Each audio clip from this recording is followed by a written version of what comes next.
Hello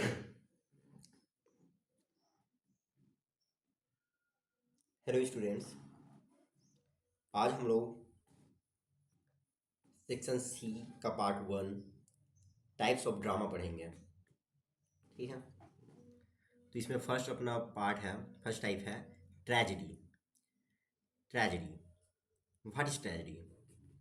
simple से मैं बताऊं आपको कि ट्रेजेडी क्या होती है कि जिसमें अपना मेन प्रोटेगनिस्ट जो है, मेन हीरो जो है, उसकी लास्ट में डेथ हो जाएगी एट द एंड, वो होती है ट्रेजेडी। डिस्कस करते हैं tragedy, dramatic representation of serious action which eventuate in a disastrous conclusion for the protagonist। जैसे मैंने बोला था, disastrous conclusion for protagonist, last में प्रोटेगनिस्ट के साथ कुछ डिजास्टर होने वाला है। ठीक है, साथ में क्या होगा, सीरियस एक्शन होगा। इसमें कॉमेडी टाइप की, मतलब ह्यूमर टाइप का कुछ नहीं होगा, इसमें सीरियस एक्शन चलेगा। Aristotle defined tragedy as the imitation of an action that is serious and also having magnitude complete in itself। तो अरिस्टोटल ने डिफाइन किया है ट्रेजेडी को कैसे, कि इमिटेशन ऑफ सीरियस एक्शन होता है। अरिस्टोटल की जो ये फिलॉसफी है, जो इन्होंने अपने एक वर्क था, अरिस्टोटल का वर्क है पोएटिक्स। अरिस्टोटल का वर्क है पोएटिक्स, इसमें इन्होंने ट्रेजेडी और एपिक, इन दोनों को डिटेल में डिस्कस किया है। तो ट्रेजेडी के बारे में जो भी कैरेक्टरिस्टिक मेन हमने को मिलती है, वो अरिस्टोटल के पोएटिक्स से मिलती है। बहुत ही इंपॉर्टेंट वर्क है अरिस्टोटल का पोएटिक्स, कभी न कभी पढ़ोगे आप लोग आगे जाके। तो उसमें वो ट्रेजेडी के बारे में बोलते हैं कि ट्रेजेडी क्या होती है, इमिटेशन होती है सीरियस एक्शन की, and having magnitude and complete in itself. ठीक है, तो खुद में ये कंप्लीट रहेगा, ट्रेजेडी जो है आधा अधूरा टाइप का नहीं रहेगा। अब इसमें कुछ कुछ एलिमेंट्स होते हैं ट्रेजेडी में, जो इधर मेंशन है। देखो, पहला है कैथारसिस। कैथारसिस क्या होता है? कैथारसिस मतलब एट द एंड, ट्रेजेडी पढ़ने के बाद एट द एंड आप जो फील करते हैं वो होता है कैथारसिस। अगर एक ट्रेजेडी पढ़ने के बाद या थिएटर में देखने के बाद अगर आपके अंदर पीटी और फियर, ये दो इमोशंस, अगर पीटी और फियर, ये दो चीज़ें अगर आप फील करते हो तो आपका कैथारसिस हुआ। पीटी, पीटी मतलब होता है दया। दया किसके लिए फील करोगे आप? जो मेन प्रोटेगनिस्ट है उसके लिए, क्योंकि उसके साथ बुरा हुआ है, ऐसे करके। और फियर किस लिए फील करोगे? फियर इसलिए फील करोगे आप लोग कि ये जो प्रोटेगनिस्ट जो है, इस कहानी का, इस नाटक का, ड्रामा का हीरो जो है, उसने जो गलती की वैसी गलती कभी हम ना कर दें। तो एक ट्रेजिडी देखने के बाद एट द एंड आपको पीटी एंड फियर, ये दो इमोशंस जो फील होंगे, उसको बोलते हैं कैथारसिस।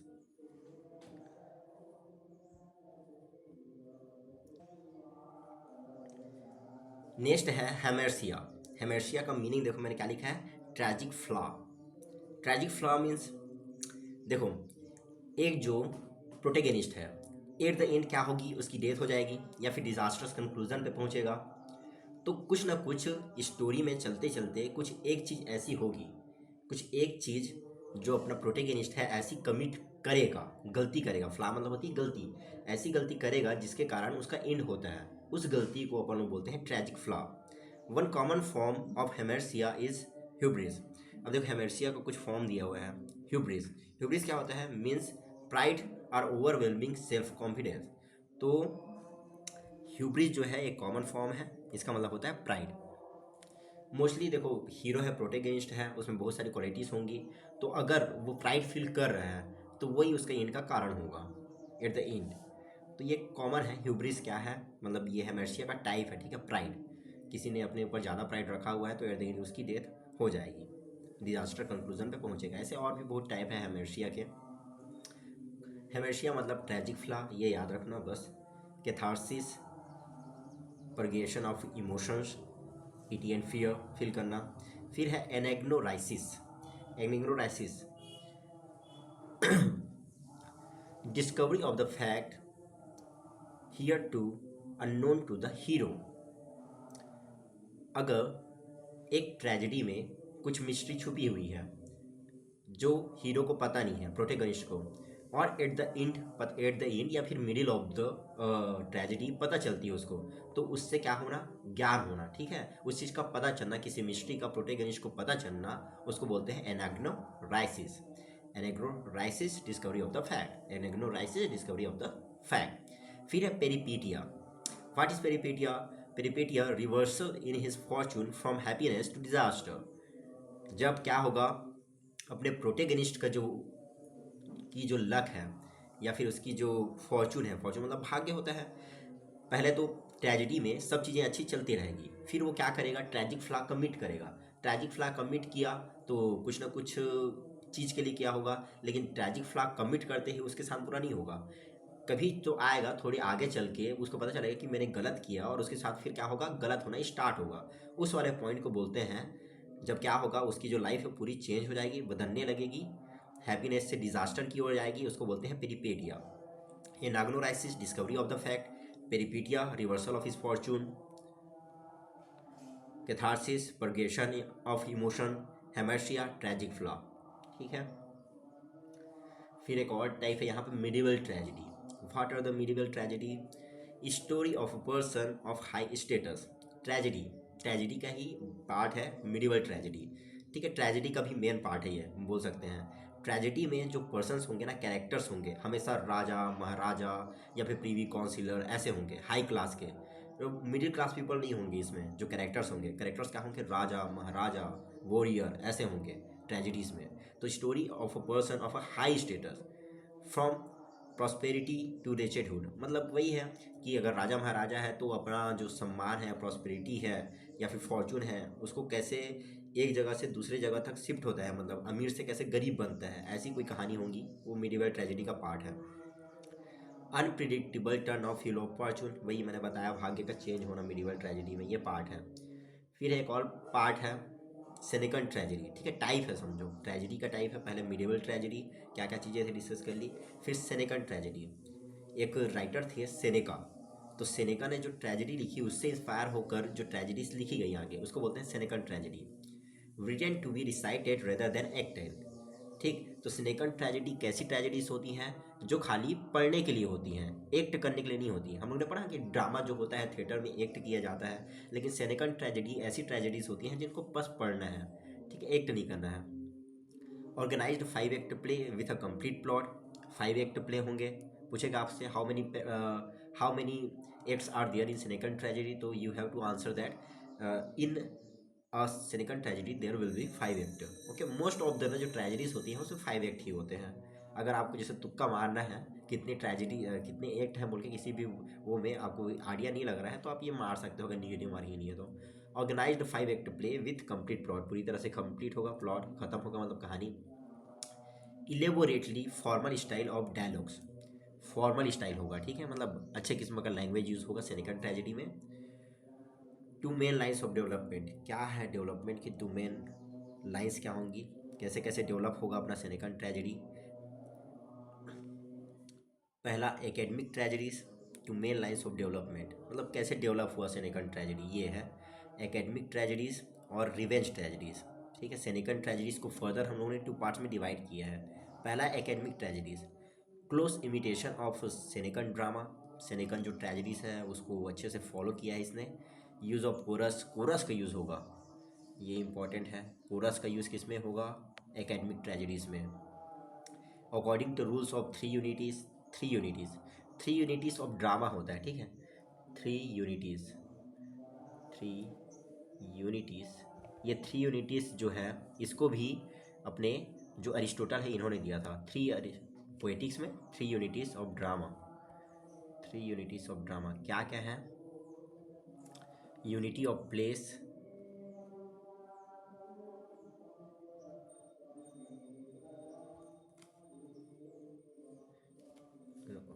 थ्री यूनिटीज़ क्या क्या है, यूनिटी ऑफ प्लेस,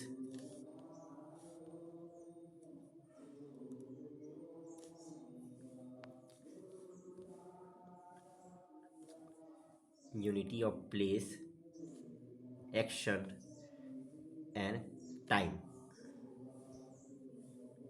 ठीक, ये हैं 3 unities. Three unities of drama या फिर tragedies. Three unities of tragedies क्या है, sorry three unities of drama बोलना, three unities of drama, unity of place, unity of action या यूनिटीज ऑफ टाइम।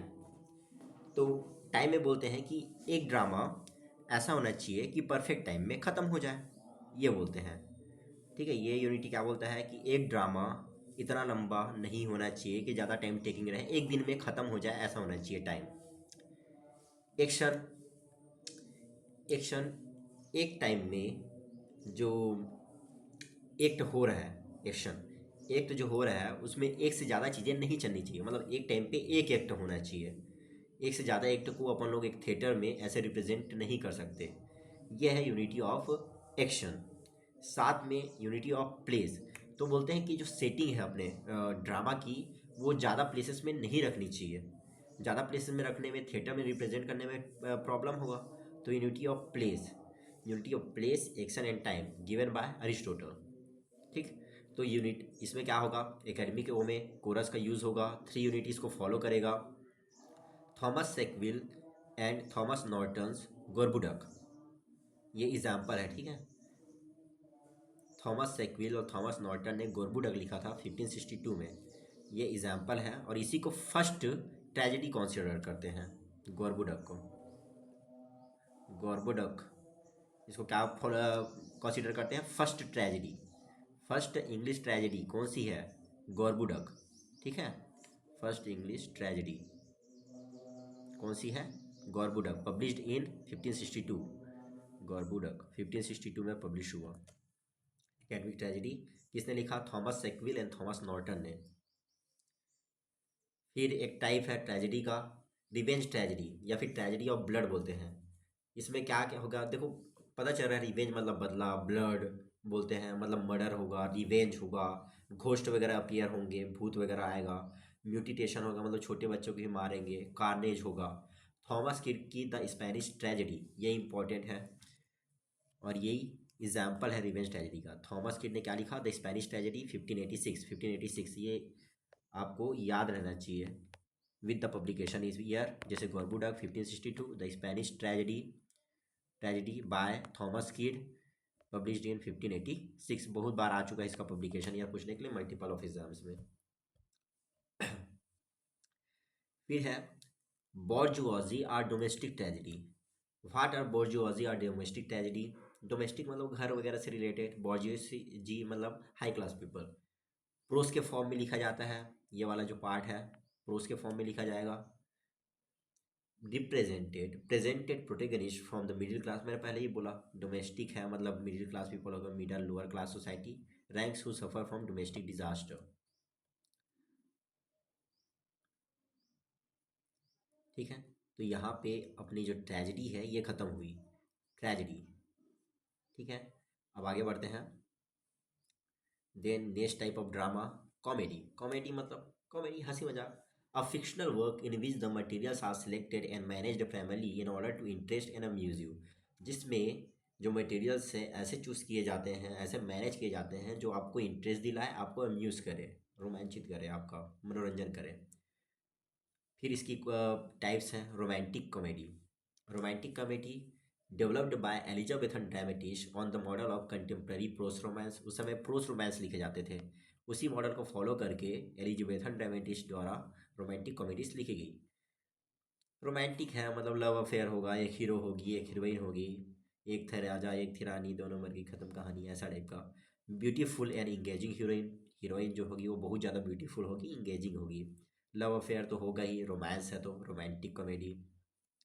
और कॉमेडी की एक खास बात रहेगी, कॉमेडी में हैप्पी यूनियन होगा, मतलब राजा मतलब लवर है दो, ठीक है, एक हीरो है एक हीरोइन है, दोनों एक दूसरे से लव करते हैं, बीच में कुछ भी प्रॉब्लम होगी, एट द एंड दोनों मिल जाएंगे और हैप्पी एंडिंग हो जाएगी, ये होती है अपनी रोमांटिक कॉमेडी। फिर है सेटायरिक कॉमेडी। सेटायरिक कॉमेडी मतलब किसी पे सेटायर करना, किसी चीज़ पे सेटायर करने के लिए जो कॉमेडी लिखी जाएगी और उससे जो ह्यूमर पैदा होगा वो होगी सेटायरिक comedy.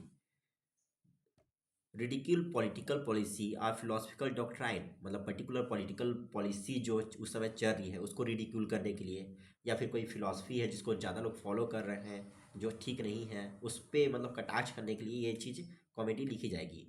Making ridiculous the violators of the standards of the moral and manner. तो ये जो भी पॉलिटिकल पॉलिसीज होंगी या फिलोसफिकल डॉक्ट्राइन होगा ना, वो कहीं ना नैतिकता जो है या फिर जो मैनर जो है, बिहेवियर, पर्टिकुलर बिहेवियर, उस पर क्या कर रहा होगा, उस पर गलत प्रभाव डाल रहा होगा। तो उस चीज़ से बचाने के लिए या फिर लोगों को अवेयर कराने के लिए ऐसी कॉमेडीज लिखी जाती हैं। The early master of satiric comedy was the Greek Aristophanes. तो अर्ली मास्टर कौन थे? Master of satiric comedy is was sorry Aristophanes, Aristophanes थे। Master of satiric comedy was Aristophanes. फिर बाद में कौन किसने फॉलो किया? बेन जॉनसन ने फॉलो किया। एग्जाम्पल है बेन जॉनसन का वेलपोल और एल्केमिस्ट, एग्जाम्पल है इसका। फिर आता है comedy of manner. Comedy of manner originated in new comedy of Menander. ठीक है, कॉमेडी ऑफ मेनर कहाँ से ओरिजिन हुआ? मिनांडर के न्यू कॉमेडी से। Was developed by the Roman dramatist. Develop किसके? ओरिजिनेटेड मिनांडर से हुआ, लेकिन उसको ज़्यादा डेवलप बाद में किसने किया? रोमन ड्रामेटिस्ट ने किया। रोमन ड्रामेटिस्ट कौन थे? Plautus and Terence. इन्होंने second and third century BC में, बिफोर क्राइस्ट, ठीक है, मतलब पहले, मतलब ईयर स्टार्ट हुआ ना जीरो, उससे पहले स्टार्ट कर दिया था। Roman dramatist Plautus and Terence, ये दो ने। Plautus and Terence originated in comedy of Menander and developed by Plautus and Terence. Roman dramatist से जो प्लेस डील्ट विथ विसिट्यूड्स, यहाँ पर देखो मैंने लिखा है विसिट्यूड्स का मीनिंग लिखा है उतार चढ़ाव। Plays deals with the vicissitudes of young lovers. तो यंग लवर्स की लाइफ में जो अप्स एंड डाउन आते हैं, विसिट्यूड्स अप्स एंड डाउन्स जो आते हैं, उससे डील करता है क्या? अपना ट्रेजिडी। कौन सी tragedy? Comedy of manner, sorry tragedy बोलता हूँ, कॉमेडी। कॉमेडी डील करती है, कॉमेडी ऑफ मेनर किससे डील करती है? Ups and downs of young lover. It deals with the relations. किससे डील करता है? रिलेशनशिप में इंट्रिग्यूस, साजिशें, मतलब एक हीरो और हीरोइन प्यार कर रही है, एक तीसरा कोई आ जाएगा विलन की तरह वर्क करेगा। Intrigues of men and women living in a sophisticated upper class society. Upper class society में जो रह रहे हैं उनके जो मैनर हैं, देखो कॉमेडी ऑफ मैनर है तो अपर क्लास सोसाइटी में जैसे दिखावा वाला जो मैनर होता है ना, कि मन में कुछ और है बाहर कुछ और है, वैसी चीज़ें उस पर कटाक्ष किया जाता है। तो साथ में कहानी को इंटरेस्टिंग बनानी है, तो मिरर तो आपको दिखाना ही है सैटारिक टाइप का, लेकिन कहानी को इंटरेस्टिंग बनानी है, तो एक रोमांस का एलिमेंट भी डालेंगे उसमें। तो ये चीज़ होती है इसमें। Relies for comic effect in large part of the wit and sparkle of a dialogues. तो इसमें अच्छे अच्छे डायलॉग होंगे और कॉमिक इफेक्ट आए, इसके लिए बहुत ज़्यादा माइंड लगाना पड़ेगा जो भी राइटर है उसको।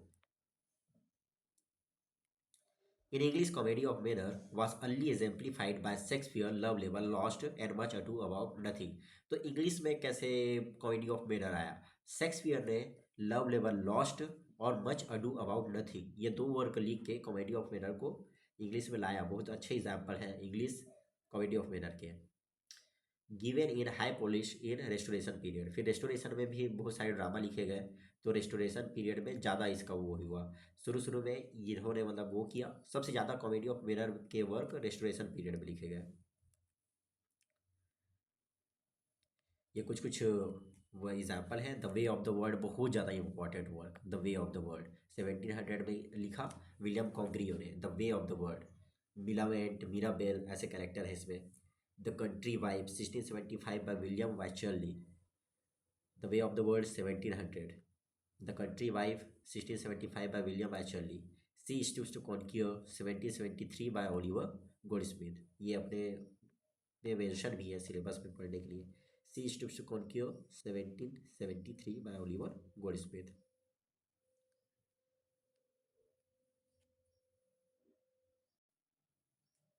नेक्स्ट टाइप ऑफ ड्रामा है फार्स। फार्स ना कॉमेडी का पार्ट ही होता है, ठीक है। फार्स अपने को दिया है ड्रामा के एक नेक्स्ट हाफ में, लेकिन ये फार्स जो है कॉमेडी का पार्ट ही है। A type of comedy design to provoke the audience to simple healthy laughter, belly laugh. देखो कॉमेडी में ना एक पर्टिकुलर स्टोरी होगी, अच्छी चीज़ होगी, लेकिन फास्ट फास्ट जो होता है मेनली ना अम्यूज़ करने के लिए, रोमांच करने के लिए, मनोरंजन करने के लिए हमारी लिखी जाती है जो कॉमेडी होती है वो। लेकिन फास्ट ना खाली हम लोग को जोर जोर से हंसी आए, अच्छी हंसी आए और हम लोग खुश रहें, इसके लिए लिखी जाती है। A type of comedy design to provoke audience to simple heartily laughter, belly laugh, मतलब पेट पकड़ पकड़ के हंसने लग जाओ, ऐसे टाइप का। Highly exaggerated or caricature type characters. Caricature का मीनिंग देखो, make a given comically a grotesque exaggerated representation of something और समवन। तो इसमें एक्सिजरेशन, एक्सिजरेटेड मतलब होता है अतिशयोक्ति, मतलब जरूरत से ज़्यादा किसी को वो करना। अतिशयोक्ति मतलब वही होता है ना, किसी को बढ़ा चढ़ा कर बताना। अब कोई लालची है या फिर कोई खाता है तो उसको इतना खाता है ये बता दो कि दिन भर खाता रहता है, वो एक्सिजरेशन हो जाएगा। खाता होगा लेकिन इतना ज़्यादा थोड़ी ना खाएगा ये। तो highly exaggerated or caricature type of characters, तो बहुत ही ज़्यादा एक्सिजरेटेड टाइप के कैरेक्टर्स रहते हैं। एक चीज़ ना दूसरी चीज़ को रिप्रेजेंट करेगी, ऐसे टाइप का कैरेक्टर रहते हैं। Puts them into improbable and ludicrous situation, तुमको ऐसी सिचुएशन में ला के रख देगा जिससे क्या होगा, लाफ्टर आएगा लोगों को। Free use of sexual mix up, ठीक है, free use of sexual mix up, जैसे कॉमेडी नाइट्स विथ कपिल देखते हो ना हम लोग, कि लड़के को लड़की बना दिया, लड़की को लड़के बना दिया, ये चीज़ ये होता है सेक्सुअल मिक्सअप। ठीक है, लड़के को लड़की बना दिया, लड़की को लड़का बना दिया, ये तो इसमें सेक्सुअल मिक्सअप होता है, इससे भी लोगों को हंसी आती है। Broad verbal humour, verbal humour होगा मतलब बोल बोल के जोक सुना सुना के लोगों को हंसी आएगी। Physical Bansal and horse play, ठीक है, मतलब सब चीज़ एकदम बिखरा हुआ। एक्साइटेड एक्टिविटी होगी, physical Bansal, excited activity and movement and horse play, मतलब इधर से उधर सब बिखरा हुआ है, उसी में लोगों को हंसी आती है।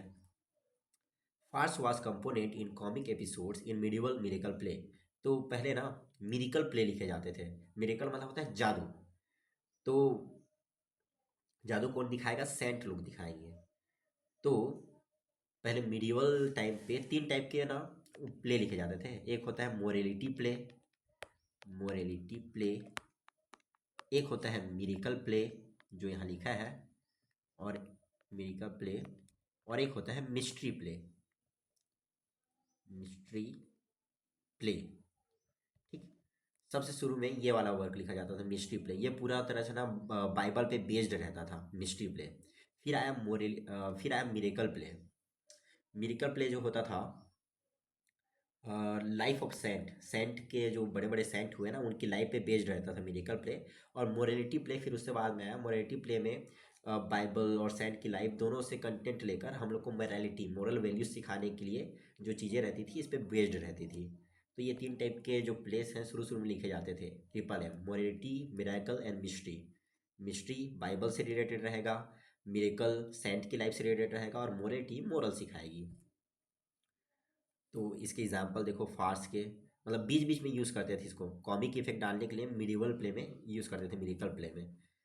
अब देखो, जो फार्स है वो पूरा का पूरा ड्रामा नहीं होगा, एक जो कॉमेडी है उसके बीच का पार्ट भी हो सकता है। फार्स जो है वो, जैसे ये मिरेकल प्ले का पार्ट होता था बोल के डिस्कस किया ना हम लोग ने, वैसे ही देखो यहाँ पे लिखा है, talk about seen in Shakespeare the taming of the Steve और द मेरी वाइफ्स ऑफ विंडसोर। ठीक, the taming of the सीव and the मेरी वाइफ ऑफ विंडसोर दो कॉमेडी है शेक्सपियर के, इसके बीच में कोई सीन है जिसको बोलते हैं नॉक अबाउट सीन, वो क्या है, फार्स का एग्जाम्पल है। फिर है ब्रेंडन थॉमस का चार्लीस आंट, ये आया 1892 में, ब्रेंडन थॉमस का चार्लीस आंट, ये फार्स का एग्जाम्पल है। फिर है मेलो ड्रामा, मेलो, मेलो ड्रामा बोलते हैं ना कि क्या है मेलो ड्रामा करनी है, मतलब थोड़ा रोना रोना टाइप का। मेलो, मेलो मीन्स सॉन्ग इन ग्रीक, मेलो मतलब होता है ग्रीक, ग्रीक सॉरी, मेलो मतलब होता है सॉन्ग ग्रीक भाषा में, मेलो का मतलब होता है Greek. Melodrama was originally applied to all the musical plays including opera. Opera सुना है ना, कभी कभी न कभी ओपेरा करके सर्च करना, कैसी कैसी आवाज़ें निकलती हैं। तो म्यूजिकल प्ले होगा, मेलो ड्रामा क्या होगा, म्यूजिकल प्ले होगा। A Victorian melodrama can be said to bear the relation to tragedy that farce does to comedy. तो मेलो ड्रामा ना जैसे ट्रेजेडी, सॉरी फार्स ना कॉमेडी के साथ जैसे करती है कॉमिक इफेक्ट लाने के लिए, फार्स जैसे कॉमेडी का पार्ट होता है, वैसे ही मेलो ड्रामा किसका पार्ट होता है, ट्रेजेडी का। मैंने बोला ना रोना धोना टाइप से जो रहेगा वो मेलो ड्रामा होगा। तो ट्रेजेडी में क्या होता है, प्रोटेगनिस्ट की डेथ होती है, तो यहाँ पर ज़्यादा सीरियस चीज़ें होती हैं, तो यहाँ पे मेलो ड्रामा पार्ट हो सकता है। और फार्स कॉमेडी वाली चीज़ है तो कॉमेडी का पार्ट होती है। The protagonist characters are flat type, तो जो कैरेक्टर्स होंगे ना वो क्या होंगे, फ्लैट टाइप होंगे। प्रोटेगनिस्ट मतलब फ्लैट टाइप मतलब क्या, ग्रेट हार्टेड। हीरोइन जो होंगी वो प्योर होंगी, हीरो जो अपना होगा अच्छा नेचर का होगा, हीरोइन जो होगी प्योर होगी, और विलन जो होगा मॉन्स्टर्स ऑफ मेलिग्निटी होगा। इसके एग्जाम्पल हैं अंडर द गैस लाइट 1897 में आया, और 10 nights in barroom 1858, under the gas light 1867, द 10 नाइट्स इन बैरू 1858। तो ये अपने हो गया मेलोड्रामा का पार्ट। फिर नेक्स्ट टाइप ऑफ ड्रामा है थिएटर ऑफ एब्सर्ड। ये थिएटर ऑफ एब्सर्ड, एब्सर्ड मतलब होता है बेतुका। एब्सर्ड मतलब क्या होता है, बेतुका, जिसका कोई सेंस ना बने। इसमें आप ना एक पर्टिकुलर प्लॉट नहीं ढूंढ सकते, स्टोरी कहाँ से कहाँ जा रही है, कभी आगे की चीज़ पीछे हो रही है, पीछे की चीज़ आगे हो रही है, कुछ समझ में नहीं आएगा। The theatre of absurd. तो थिएटर ऑफ एब्सर्ड सबसे पहले डिस्कस किया गया था एल्बर्ट कैमस के द्वारा अपने किस वर्क में, द मिथ ऑफ सिसिपस में। For the first time the essay was published in 1942।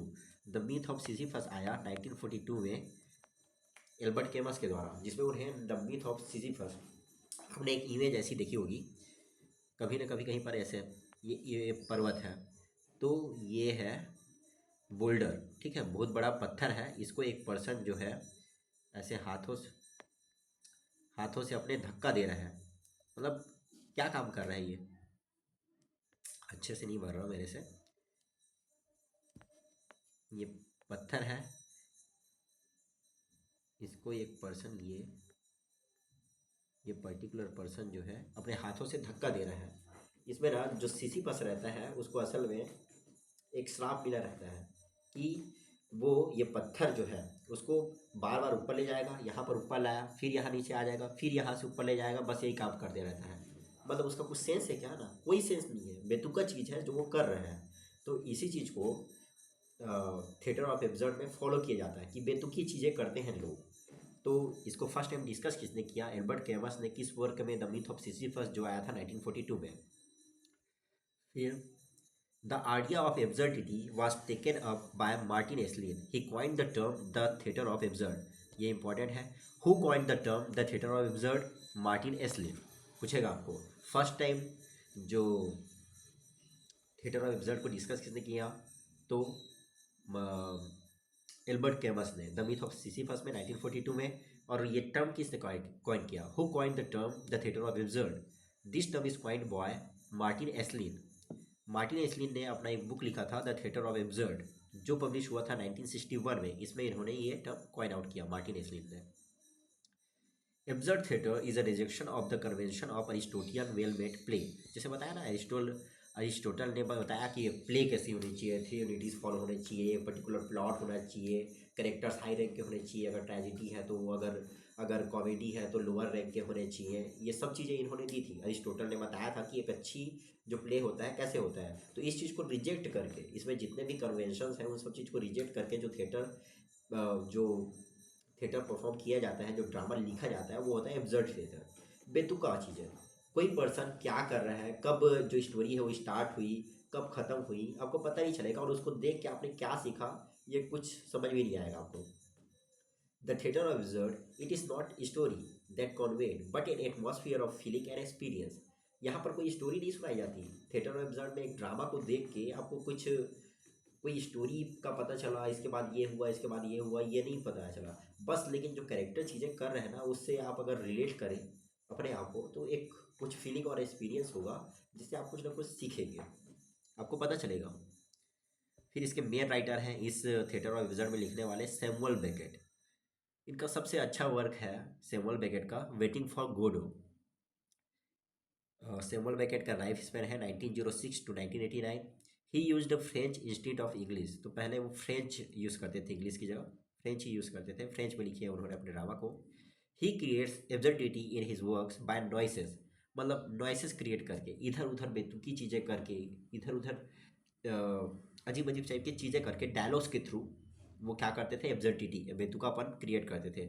Most important work है वेटिंग फॉर गोडो, 1952 में आया।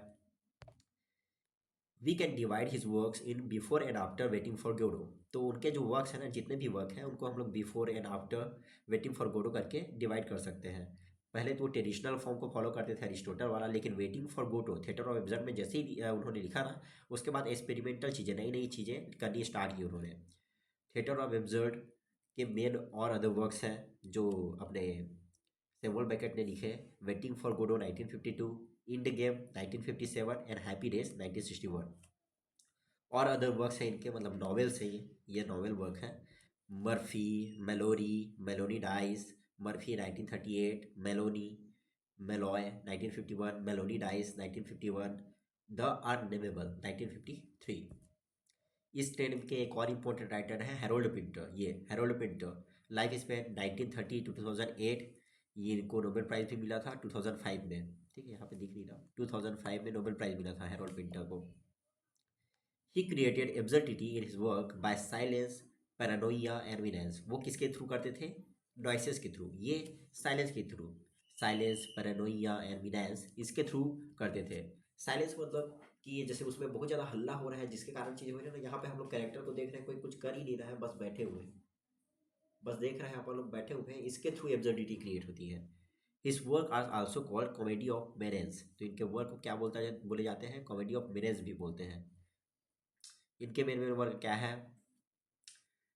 द बर्थडे पार्टी 1957 में आया, the dumb waiter 1960, the care taker 1960, the home coming 1965। Other works जो हैं जो इस ट्रेंड में लिखे गए अदर राइटर के द्वारा वो है Dutchman and the slave. Dutchman and the slave 1964 by Amiri Baraka, saved 1965 by Edward Bond, and Rosencrantz and Guildenstern are dead by Tom Stoppard 1966। Dutchman and slave 1964, 64, 65, 64, 65, 66 आसानी से ईयर याद हो जाएगा। Dutchman and the slave 1964 by Amiri Baraka, saved 1965 by Edward Bond, Rosencrantz and Guildenstern are dead 1966 by Tom Stoppard. ठीक, तो ये है अपना theatre of absurd. Next type of drama है the problem play. Problem play क्या होगा? Problem play ऐसा play होगा जिसमें सोसाइटी की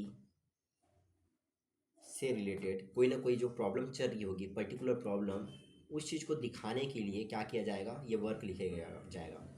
मोस्टली मिडिल क्लास पीपल से रिलेटेड रहता है जो प्रॉब्लम प्ले रहता है। मिडिल क्लास पीपल जो प्रॉब्लम्स फेस करते हैं उसके ऊपर लिखा जाता है।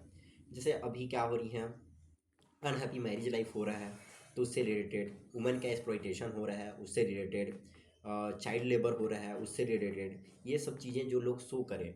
जैसे मुरली आदमी जो है वो करप्ट होते जा रहा है, इससे रिलेटेड, मतलब सोसाइटी की कोई ना कोई एक प्रॉब्लम दिखाएगा। ऐसा टाइप का वर्क जो रहेगा ड्रामा, उस पर बेस्ड जो ड्रामा रहेगा वो होगा problem play. The problem play is a term used to describe a genre of drama. ऐसा जेनर ऑफ ड्रामा को रिप्रेजेंट करता है जो फोकस करता है किस पे? सोशल इश्यूज पे या फिर मोरल डिलेमास पे। मोरल जो प्रॉब्लम है, मैंने बोला ना कि मोरली करप्ट हो गया आदमी, तो मोरली डिलेमास जो सोसाइटी के इश्यूज हैं, सोशल इश्यूज हैं, often highlighting the conflict between individual desire and societal expectation. तो एक पर्टिकुलर इंडिविजुअल के जो डिज़ायर रहते हैं चीज़ों को अटेंड करने के लिए, और सोसाइटी का जो एक्सपेक्टेशन है, सोसाइटी जो उससे एक्सपेक्ट करती है, इन दोनों के बीच कन्फ्लिक्ट दिखाया जाता है मोस्टली ऐसे प्लेस में। These plays are characterized by their exploitation of complex problems rather than providing clear-cut resolution or moral lessons। तो इस चीज़ में जो प्रॉब्लम है उसको पूरी तरह से डिफाइन किया जाता है, कॉम्प्लेक्स प्रॉब्लम का एक्सप्लोरेशन किया जाता है, क्या हद तक कोई प्रॉब्लम होती है, लेकिन इसमें कोई भी आपको सॉल्यूशन नहीं मिलेगा उस प्रॉब्लम का, बस प्रॉब्लम बता दी जाएगी, फिर बाद में सोचना उस चीज़ के बारे में, ये आपका काम है। Problem plays was popularised by Norwegian playwright Henrik Ibsen. किसने पॉपुलर किया प्रॉब्लम प्ले को? हेनरिक इब्सन, जो नॉर्वेजियन प्ले राइट थे, नॉर्वे के थे, उन्होंने पॉपुलराइज किया। किसने? हेनरिक इब्सन ने। क्या क्या चीज़ें होंगी कैरेक्टरिस्टिक, क्या क्या है प्रॉब्लम प्ले के? सोशल इश्यूज मैंने बताया, कॉम्प्लेक्स कैरेक्टर्स रहेंगे, कैरेक्टर्स जो हैं उनका माइंड अलग से रिप्रेजेंट होगा अपने को, साथ में वो कैरेक्टर को समझने में हमको टाइम लगेगा, कॉम्प्लेक्स टाइप के, एकदम स्ट्रेट कैरेक्टर नहीं रहेंगे जैसे लोग होते हैं, थोड़ा अलग कैरेक्टर, कॉम्प्लेक्स कैरेक्टर रहेगा। जो एंडिंग होगी एम्बिगुअस होगी। एम्बिगुअस मतलब अस्पष्ट। मैंने बताया कि प्रॉब्लम प्ले आपको सोल्यूशन नहीं देगा, तो कब जाके ख़त्म होगा कोई भी प्रॉब्लम? प्रॉब्लम का एंड कर दिया तो अच्छा एंड हो गया, मान लेते हैं कि क्लियर हो गया, हाँ ऐसे एंड होगा, लेकिन प्रॉब्लम्स बढ़ती जा रही है, बढ़ती जा रही है, बढ़ती जा रही है और अचानक से ख़त्म, तो आपको क्या होगा? कोई एंडिंग पर्टिकुलर मिलेगी नहीं, एम्बिगुअस एंडिंग होगी। और रियलिस्टिक पोर्ट्रेयल, तो इसमें क्या होगी? रियलिटी ही बताएगा ना, सोसाइटी इशू बता रहा है, सोसाइटी में अगर कोई इशू हो रहा है तो रियलिस्टिक ही रिप्रेजेंटेशन होगा सोसाइटी का। फिर ये एग्जाम्पल है कुछ, हेनरिक इब्सन का द डॉल्स हाउस, इसमें वुमेन के बारे में बताया गया है।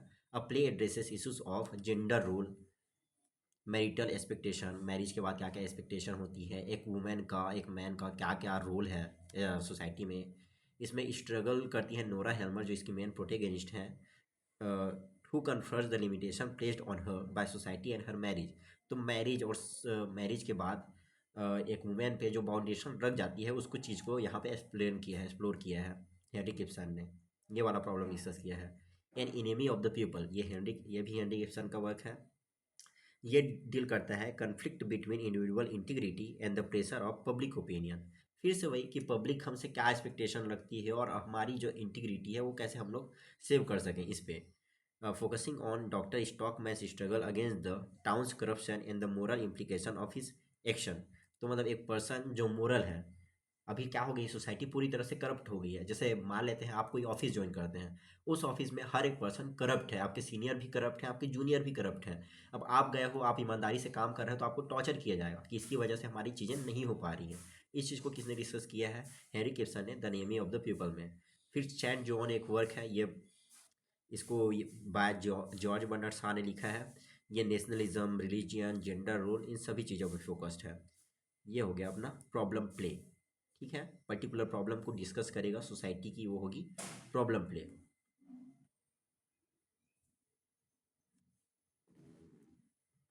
आगे हम लोग डिस्कस करते हैं tragic comedy. What is tragic comedy? Tragedy comedy means ट्रेजी और कॉमेडी, ट्रेजेडी और कॉमेडी का मिक्सअप। ट्रेजेडी और कॉमेडी का मिक्सअप क्या कहलाएगा? Tragic comedy.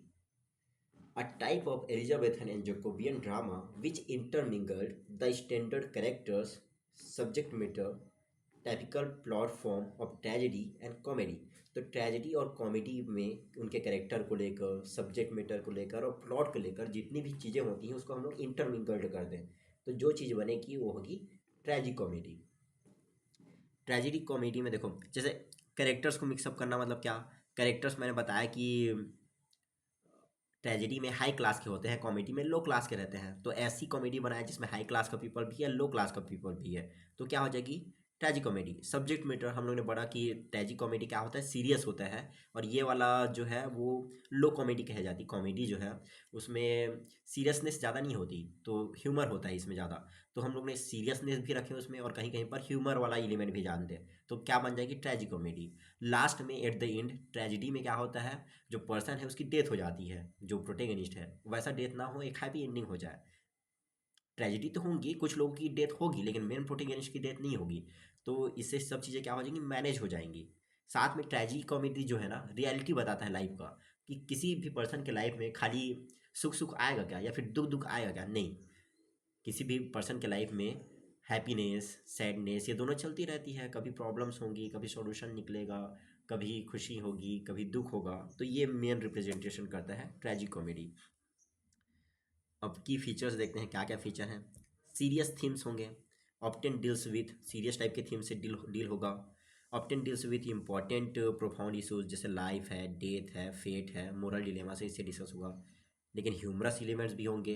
कैरेक्टर और सिचुएशन ऐसे लाइट एंड टोन में बात करेंगे कि ट्रैजिक कॉन्टेंट्स है वो कम हो जाएगा। Humour elements, characters are situation that lighten the tone even in tragic context. ठीक है, तो ट्रैजिक कॉन्टेस्ट है उसमें भी ऐसा टाइप का टोन यूज़ होगा कि हमको थोड़ी थोड़ी हंसी आएगी, पूरी तरह से वैसा नहीं होगा। फिर है मिक्स्ड एंडिंग। एंडिंग जो है वो मिक्स्ड टाइप की होगी। वाइल सम कैरेक्टर्स में सफ़र, कुछ जो कैरेक्टर हैं वो सफ़र करेंगे, उनको प्रॉब्लम होगी, लेकिन सम जो एक्सपीरियंस है वो रिजोल्यूशन कुछ लोग के साथ अच्छा भी होगा। Overall conclusion might be more hopeful than tragic. तो कुल मिला के, लेकिन ज़्यादा कॉमिक वाला पार्ट ज़्यादा रहेगा, जो एंडिंग रहेगी उसमें। ये एग्जाम्पल है ट्रैजिक कॉमेडी का, the merchant of Venice, the cherry orchard by Anton Chekhov, और Cyrano de Bergerac by Edmond Rostand. सबसे अच्छा एग्जाम्पल है the merchant of Venice. Okay, ये हो गई अपनी ट्रैजिक कॉमेडी। तो इस तरह से अपन लोग का जो ये है टाइप्स ऑफ ड्रामा, ये कंप्लीट होता है। एलिमेंट्स ऑफ ड्रामा रिमेनिंग है जो अच्छे से डिस्कस नहीं कर पाया अपन लोग, फिर भी मैं बेसिक बेसिक चीज़ें बता देता हूँ। इससे देखो, ये एलिमेंट्स ऑफ ड्रामा जो है ना, 6 एलिमेंट्स ऑफ ड्रामा, इसको दिया था अपने अरिस्टोटल ने। किस वर्क में? पोएटिक्स में, पहले ही बताया मैं, पोएटिक्स इसमें दिया था। तो 6 एलिमेंट्स ऑफ ड्रामा में मेन थिंग है, ड्रामा में ना ट्रेजिडी की ज़्यादा बात करते हैं। तो बोलते हैं प्लॉट। प्लॉट होता है इवेंट्स। इवेंट्स जो है उनका proper arrangement, events, arrangement of events, मतलब इसके बाद ये होगा, इसके बाद ये एक्ट होगा, इसके बाद ये एक्ट होगा, बोल के शुरू से लास्ट तक जो मैं अपना जो ड्रामा है उसको प्लॉटिंग करता हूँ, उसकी समझो अरेंज करता हूँ कि इसके बाद ये वाला इवेंट होना चाहिए, इसके बाद ये वाला इवेंट होता है, वो होता है प्लॉट। ठीक। तो प्लॉट ये एक एलिमेंट हो गया ड्रामा का। साथ में अरिस्टोटल बोलते हैं कि plot is the soul of the tragedy.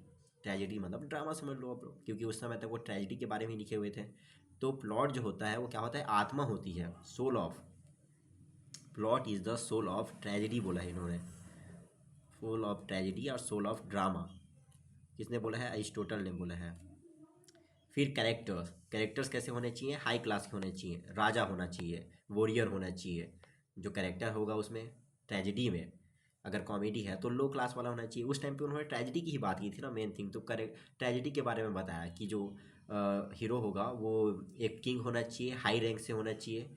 Dickson, Dickson कैसा अपने को यूज़ करना है? फॉर्मल, फॉर्मल लैंग्वेज यूज़ करना है, अच्छी लैंग्वेज होनी चाहिए।